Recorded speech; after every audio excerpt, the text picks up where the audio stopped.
बहुत अच्छे एमएलए बलजीत, आज आपने साबित कर दिया कि आप एक मंद बुद्धि, एक ऐसे व्यक्ति हैं जिसको कि जो कहते हैं ना कि लोग अनपढ़ एमएलए बन जाते हैं, गंवार एमएलए बन जाते हैं। आपने साबित कर दिया कि आप वही हो। आपसे क्या तो मैं बहस करूं, आपको ये भी नहीं पता कि मेरी एजुकेशन क्या है, किस किस कॉलेज से तो मैं पढ़ा हुआ हूँ। रघुराम राजन जी मेरे प्रोफेसर रह चुके हैं। 82 नोबेल लॉरिएट्स, जिस संस्था के अंदर जाके जहाँ पे पूरे विश्व का काम होता है, उस संस्था के अंदर मैंने अपना एमबीए किया है। तो आपसे तो मैं क्या बहस करूं। आप पता नहीं क्या बोलते हैं, क्या कहते हैं, क्या करना चाहते हैं। झूठ पे झूठ, झूठ पे झूठ, बस बोलना आपका काम है। आप मेरे को ये बता दीजिए, अगर आप इतने ही सच्चे थे तो कल आप ईओ को लेके, एसडीएम को लेके, सीताराम जी को लेके पत्रिका के पत्रकार के पास क्यों बैठे रहे 3 घंटा? बताइए। कि जिससे कि आपकी खबर ना छप जाए। उनसे माफ़ी मंगवा रहे हो कि भाई गलती हो गई कि हमने पत्रकार के ऊपर केस करवा दिए, आगे से नहीं होगा। अरे, जब आप केस करवा रहे थे तब आपने नहीं सोचा कि आप क्या करवा रहे हो? दूसरी बात, आपने अपने वीडियो में बड़े चढ़ करके कही, अरे मेरे साथ चलिए डॉक्टर जसवंत, आपको दिखाऊंगा कि कितना लोग आपको पसंद करते हैं और कितना मुझे पसंद करते हैं। आपकी ये लोकप्रियता कहाँ गई थी जब आपको मंच से धक्के देके निकाल दिया गया था एमपी के चुनाव के अंदर? याद है आपको? लोगों ने आपके कपड़े खींच लिए थे, आपको कई जगह से जाना पड़ा था और आपने आना छोड़ दिया था चुनाव के अंदर। तब क्या हुआ था? तब वो लोकप्रियता कहाँ गई थी? तभी तो जीते थे आप, क्योंकि लोगों को ये समझ आ गया आपके बारे में कि हमने कितना बड़ा डिसीजन लिया और कितना गलत डिसीजन लिया। आज किसी को आपके साथ जाने की ज़रूरत नहीं है, आप खुद ही जाइए, अपने चमचों के साथ जाइए और उन्हीं से 4-5 लोगों से मिल के उन्हीं से अपनी वाहवाही लूट लीजिए और वही आपका काम कर देंगे। बाकी कोई आपको पसंद नहीं करता, ये गारंटी है। क्या रिज़ाइन करोगे आप? किसकी बात कर रहे हो रिज़ाइन करने की? आप तो जो बोलते हो वो करके ज़िंदगी में कर दिखा दिया तो कमाल की बात हो जाएगी। हर चीज़ में उल्टा सीधा, हर चीज़ में झूठ, हर चीज़ के अंदर गलत गंदे शब्द बोलना आपका एक धर्म है। आपको सिखाया ही वही गया है। आपको और कुछ नहीं आता, गाली देने के अलावा आपके और आपके साथियों को कुछ नहीं आता। प्रॉब्लम ये है कि आप खुद फेसबुक इस्तेमाल कर नहीं सकते, खुद सोशल मीडिया इस्तेमाल कर नहीं सकते, आता नहीं ना।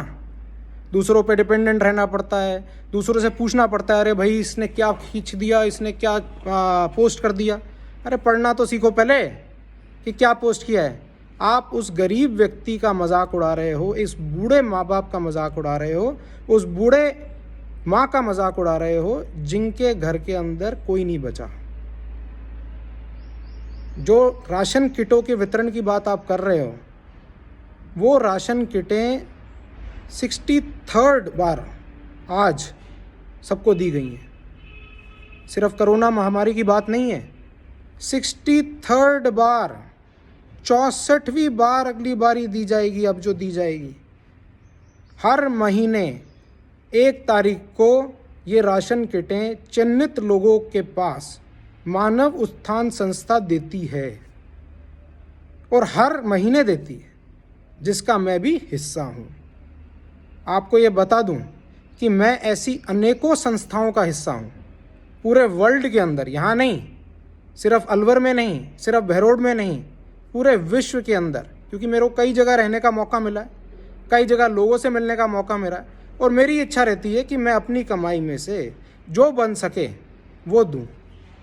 आप बात करते हो डॉक्टर जसवंत सिंह यादव की, अरे क्या बात करते हो?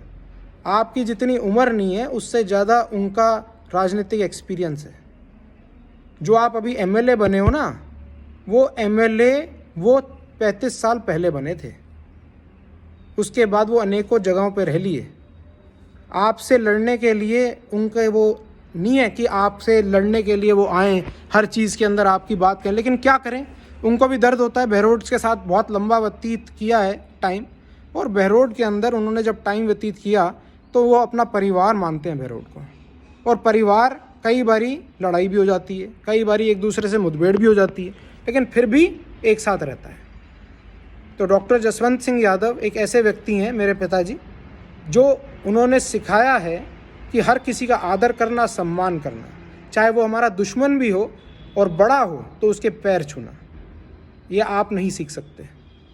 आप शायद, आपको इस समय अगर समय मिल जाए और कोई आपको दिखा दे, आप खुद तो देखोगे नहीं, कोई आपको दिखा दे तो रामायण और महाभारत आपको ज़रूर देखनी चाहिए। ये मैंने बचपन में देख ली थी और बचपन में मेरे माता पिता ने ही मेरे को हर चीज़ सिखाई है। हाँ, 18 साल की उम्र में बड़ी इंडिपेंडेंट होके मैंने अपना सब कुछ खुद किया। आज तक घर से 1 रुपया नहीं लिया। क्या बात कर रहे हो आप?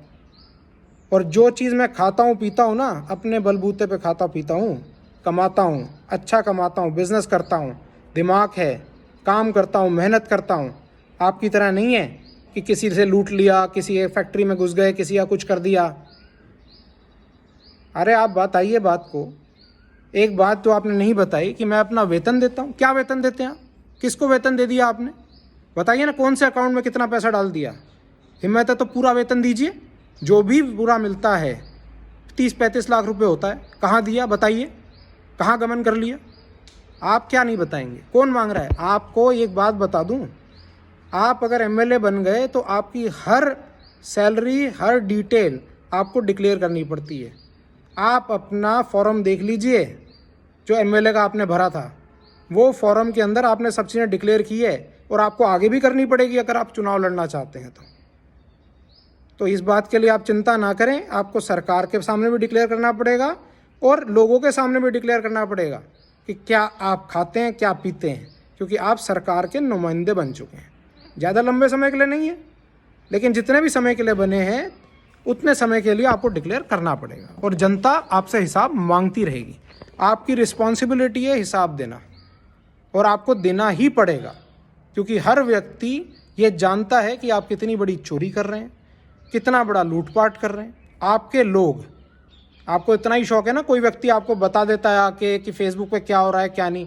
खुद एक बार फेसबुक उठा के देखिए, खुद एक बार सोशल मीडिया पे देखिए, आपके व्यक्ति जो आपके होटलों में काम करते हैं, मैं बता देता हूँ, कईयों के नाम तो मैंने भी पढ़ लिए, क्योंकि रोज़ाना देखता हूँ ना प्रोफाइल के ऊपर कौन आता है, कौन गालियाँ लिखता है, कौन बकवास करता है। तो आपके वीरेंद्र जी, आपके राव वीरेंद्र जी, आपके राहुल जी, ये सब आपके जो चमचे हैं ना, ये आके उल्टा सीधा बकवास, गंदे शब्द लिखना, गंदी हरकतें करना, किसी की कोई इज्जत ना करना, ये सब आपने इनको सिखाया है। क्योंकि आपने जब सिखाया है तो आपने सिखाते हुए